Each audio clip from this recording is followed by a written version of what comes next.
Estimados amigos, espero que se encuentren muy bien. En este video aprenderemos acerca de los hallazgos radiológicos del colesteatoma adquirido del oído medio. Comencemos diciendo entonces los datos clínicos de la paciente. Se trata de una mujer de 62 años con otalgia y perforación timpánica en el lado derecho. Y para que entendamos mejor los hallazgos, quiero mostrarles inicialmente el lado izquierdo normal, donde la cavidad del oído medio y las celdillas mastoideas se encuentran adecuadamente neumatizados. Ahora miren lo que sucede en el lado derecho. Miren que la cavidad del oído medio se encuentra ocupada por un material con atenuación de tejidos blandos que se encuentra en el epitímpano. A pesar de esto, la cadena de huesecillos presenta apariencia normal. Y el otro hallazgo es una franca disminución de la neumatización de las celdillas mastoideas, las cuales presentan una franca esclerosis. Y hasta aquí, estos hallazgos que les acabo de mencionar son los que se observan en una otitis media crónica o mastoiditis crónica u otomastoiditis crónica, que es un hallazgo 100% clínico, pero así es que se manifiesta en la tomografía. Ahora expliquemos lo que está ocurriendo en las imágenes en el plano coronal de esta paciente, de esta tomografía de oídos, ventana ósea en una fase simple. Miren que en el lado izquierdo se ve una adecuada aireación de la cavidad del oído medio, no hay erosión ósea. Pongamos atención a esta estructura que se llama scutum, que tiene una apariencia puntiaguda, pero miren lo que sucede en el lado derecho. Hay un material con atenuación de tejidos blandos ocupando el epitímpano, el cual se extiende al receso epitimpánico lateral. Recordemos que el receso epitimpánico lateral es este espacio del epitímpano lateral a la cadena de huesecillos y la parte más inferior es el scutum. Mejor dicho, si ustedes quieren aprender de una manera muy fácil la anatomía en tomografía del epitímpano, los invito a que vean un video que tengo en el canal sobre este tema. En los comentarios de este video les dejo el enlace. Entonces miren lo que ocurre con el scutum. Se encuentra amputado. Miren que debería ser puntiagudo, pero aquí se observa amputado o de una apariencia roma, y esto ocurre porque hay erosión ósea del scutum. Y así es que se observa un colesteatoma del oído medio en una tomografía. O sea, los hallazgos característicos de la otitis media crónica u otomastoiditis crónica que ya les mencioné, y a eso hay que agregarle erosión ósea. Cuando esto sucede, estamos ante un posible colesteatoma porque no existe colesteatoma, por lo menos desde el punto de vista radiológico, sin erosión ósea. Quiero mostrar un segundo caso para que nos quede suficientemente claro este tema, y de nuevo quiero mostrarles el lado izquierdo. Aquí tengo unas flechas en ambos lados que nos ayudan a ver los hallazgos. Miren que en el lado izquierdo normal se aprecia una adecuada aireación de la cavidad del oído medio y de las celdillas mastoideas, y estoy señalando la cadena de huesecillos para que veamos que es completamente normal, o así debería ser una cadena de huesecillos, en este caso el martillo y el yunque normal. Y de una vez aprovecho para recomendarles un video que tengo en el canal acerca de la anatomía radiológica de la cadena de huesecillos. En los comentarios de este video les dejo el enlace. Pero miren qué está sucediendo en el lado derecho. De nuevo estamos observando los hallazgos por tomografía que les había dicho que se observan en una otomastoiditis crónica, aclarando nuevamente que la otomastoiditis crónica es un diagnóstico clínico, pero que se ve en una imagen, ya lo dijimos. En primer lugar, material con atenuación de tejidos blandos ocupando la cavidad del oído medio o cualquier parte de la cavidad del oído medio o toda la cavidad del oído medio, y además material con atenuación de tejidos blandos ocupando las celdillas mastoideas. Esto acompañado de una disminución de la neumatización de las celdillas mastoideas. Comparemos con las izquierdas normales, y además esas celdillas mastoideas presentan esclerosis. Y ahí están, como ya lo habíamos dicho, los hallazgos característicos de una otomastoiditis crónica o un proceso inflamatorio crónico del oído medio y de las celdillas mastoideas. Entonces, hasta el momento, este paciente por imágenes tiene unos signos radiológicos de otomastoiditis crónica. Pero miren lo que está ocurriendo con la cadena de huesecillos, y lo está señalando esta pequeña flecha. Miren que hay una alteración de la morfología de la cadena de huesecillos. Miren que la cabeza del martillo se observa muy pequeña. Comparemos con la cabeza del martillo en el lado izquierdo normal. Miren que esta cabeza del martillo tiene una franca disminución de su tamaño, y miren lo que ocurre con el yunque.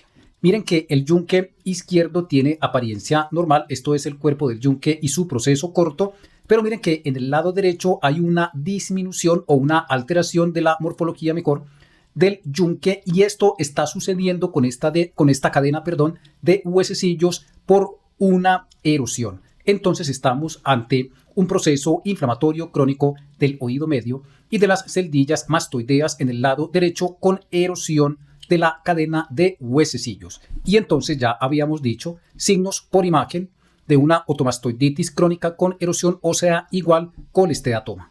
Muy bien, continuemos entonces diciendo lo siguiente. Ya que aprendimos cómo se ve un colesteatoma en una tomografía, voy a pasar a explicar cuáles son las tres complicaciones del colesteatoma.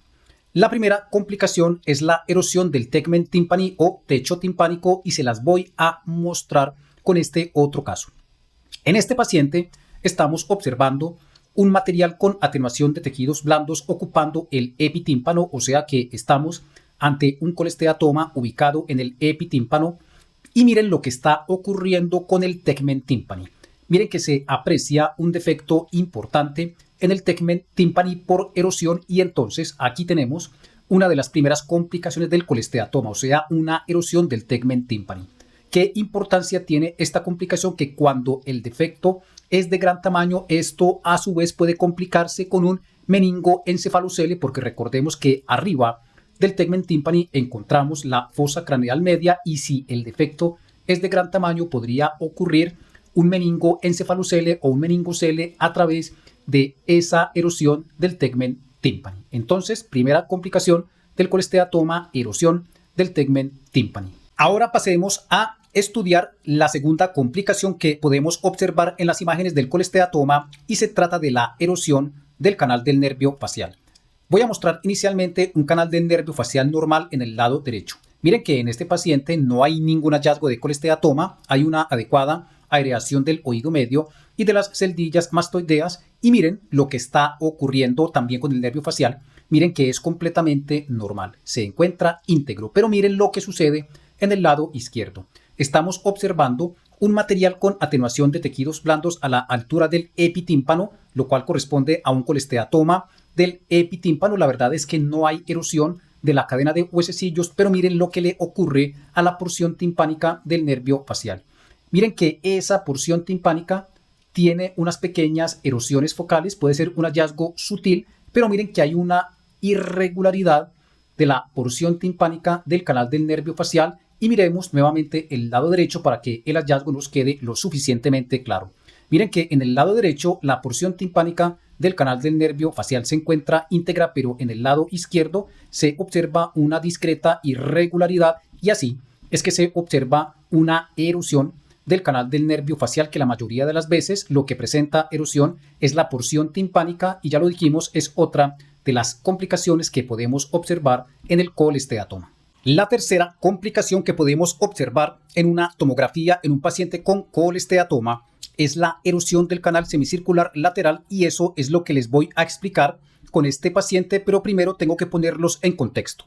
Este paciente ya tenía un antecedente de mastoidectomía bilateral por un colesteatoma bilateral. Viene a control con esta tomografía simple de oídos y miren lo que está ocurriendo. Miren que ambas cavidades quirúrgicas de mastoidectomía se encuentran completamente ocupadas por material con atenuación de tejidos blandos. Y este hallazgo puede corresponder a una recaída del colesteatoma, pero también esto puede corresponder a tejido de granulación, o sea, tejido inflamatorio, y por tomografía es imposible saber si ese material ocupando esas cavidades de mastoidectomía es colesteatoma por recaída o tejido de granulación. Finalmente se pudo comprobar que este material correspondía a una recaída del colesteatoma. Entonces podemos concluir que una cavidad de mastoidectomía por colesteatoma solo debe estar ocupada por aire. Cuando está ocupada por material con atenuación de tejidos blandos, ya lo dije, eso puede ser una recaída del colesteatoma o puede ser tejido de granulación. Explicado esto, o ya que los puse en contexto con este paciente, les voy a mostrar entonces esa tercera complicación. Miren que en el lado derecho, el canal semicircular lateral presenta una apariencia completamente normal, Pero miren que en el lado izquierdo estamos observando un defecto de ese canal semicircular lateral y así es que se observa una erosión del canal semicircular lateral secundaria a un colesteatoma y esto a su vez puede traer como consecuencia una fístula laberíntica o fístula perilinfática. Muy bien, ya aprendimos cómo se ve un colesteatoma en tomografía y sus complicaciones. Ahora lo que quiero enseñarles es cómo se ve un colesteatoma en una resonancia magnética. Antes de mostrar la resonancia de este paciente, les voy a mostrar la tomografía. En este paciente también teníamos un antecedente de una cirugía o mejor una mastoidectomía por un colesteatoma. El paciente regresa con esta tomografía y miren lo que está ocurriendo con esa cavidad quirúrgica de mastoidectomía. Ya habíamos dicho que una cavidad de mastoidectomía solo puede estar ocupada por aire, pero miren que aquí está absolutamente ocupada por material con atenuación de tejidos blandos, lo cual puede corresponder a una recaída del colesteatoma o también puede ser simplemente tejido de granulación y no es posible saber en una tomografía si es lo uno o lo otro. Por esto fue que el otólogo tratante decidió ordenar una resonancia magnética contrastada de oídos para determinar si ese material que ya mostramos correspondía a tejido de granulación o colesteatoma. Aquí estamos viendo la resonancia magnética. Comienzo con esta secuencia axial potenciada en T1 simple, o sea que esto no tiene medio de contraste. Miren que esa cavidad de mastoidectomía se encuentra ocupada por un material que es isointenso en esta secuencia. En otros pacientes puede ser hipointenso y miren cómo ese material ocupa la cavidad de mastoidectomía. Ahora miren lo que está ocurriendo en la secuencia axial potenciada en T2. Miren que esa cavidad de mastoidectomía se encuentra ocupada por ese material que ya observamos aquí y miren que ese material ocupando esa cavidad de mastoidectomía en esta secuencia T2 es hiperintenso. Entonces, ¿cómo se observa un colesteatoma en T1 y T2? En las secuencias T1 isointenso o hipointenso y en las secuencias potenciadas en T2 se observa hiperintenso. Y hasta ahí, con estas secuencias T1 y T2, no es posible todavía saber si ese material es colesteatoma o tejido de granulación, porque resulta que el tejido de granulación también puede verse igual, o sea, isointenso o hipointenso en T1 e hiperintenso en T2. Pero en estas dos secuencias que tengo en este momento, podemos diferenciar el tejido de granulación del colesteatoma en la resonancia magnética. Estas secuencias son T1 con medio de contraste y las secuencias de difusión. Comencemos con esta secuencia T1 con medio de contraste. Contrario a lo que uno podría pensar, el colesteatoma no tiene realce luego de la aplicación del medio de contraste. Miren que en el centro de esta lesión no hay realce luego del medio de contraste. Ahora, puede existir realce luego del medio de contraste, pero cuando lo hay, suele ser un realce muy sutil en la periferia. Esto es, digamos, lo único que puede presentar realce en el colesteatoma, la periferia de la lesión, y suele ser un realce sutil. Entonces, que nos quede lo suficientemente claro, el colesteatoma no tiene realce luego del medio de contraste o no tiene realce central luego del medio de contraste, y cuando presenta realce suele ser sutil y en la periferia. En cambio, el tejido de granulación sí suele tener un realce importante o intenso luego del medio de contraste. Y esta secuencia, la de difusión, digamos que es la secuencia más importante para poder concluir que estamos ante un colesteatoma. Quiero aclarar algo, y es que idealmente las secuencias de difusión en una resonancia magnética de oídos deben ser en el plano coronal. En este paciente no teníamos o no se hizo, no sé por qué, esas secuencias de difusión en el plano coronal, pero estas que son en el plano axial también nos pueden servir. Entonces miren lo que sucede con el colesteatoma. En estas secuencias de difusión, el colesteatoma restringe la difusión, o sea que se observa hiperintenso o, digámoslo de otro modo, brillante en estas secuencias de difusión y en el mapa ADC, que es la secuencia complementaria de la difusión, que no la tengo en este paciente, suele observarse una caída de la intensidad de señal. Entonces, secuencia de difusión, la secuencia que define que estamos ante un colesteatoma y se observa hiperintenso, o sea, restricción a la difusión. En cambio, el tejido de granulación, como lo veremos a continuación, no tiene restricción a la difusión. Muy bien, ahora hablaremos sobre el tejido de granulación, que es el principal diagnóstico diferencial de un colesteatoma en una resonancia magnética y también en la tomografía, sobre todo cuando estamos hablando de un postquirúrgico o un antecedente de mastoidectomía por colesteatoma.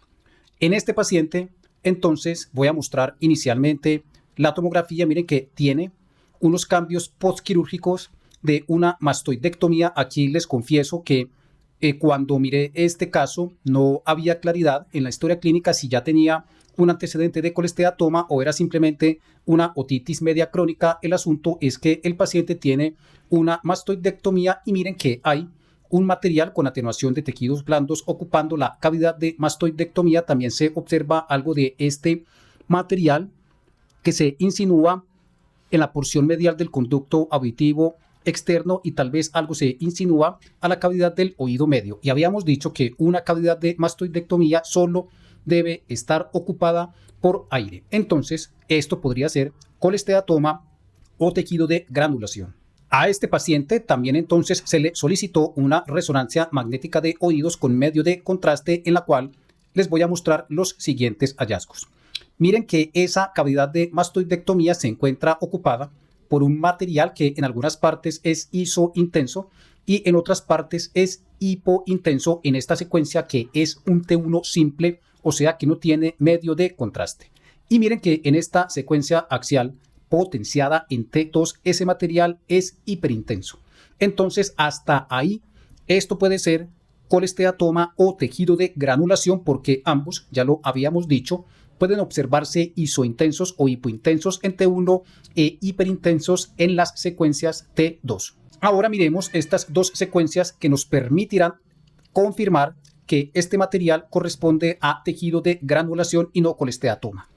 Miren que ese material ocupando esa cavidad de mastoidectomía presenta realce central luego del medio de contraste.